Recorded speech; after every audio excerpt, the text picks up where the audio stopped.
আমি হইলাম শিকল আলা মাওলানা। এই তোমরা কোথায় যাইতেছো? মাওলানা সাহেব, নামাজ পড়তে যাচ্ছি। নামাজ পড়তে যাইতেছো মানে? তোমরা কি জানো না এই মহল্লায় 3 দিনের জন্য নামাজ মাফ করে দেওয়া হয়েছে? আমি হইলাম লাঠিয়ালা মাওলানা।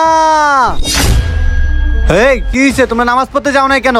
কেন আপনি জানেন না এই মহল্লায় 3 দিনের জন্য নামাজ মাফ হয়ে গেছে?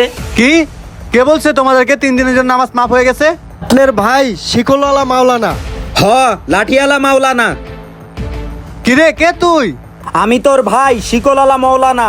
কি তুই আমার ভাই হইতেই পারস না ভাইয়া? কে তুই? আমি শয়তান। আমি তাদেরকে পথভ্রষ্ট করেছি, আমি খুব মজা পাইছি।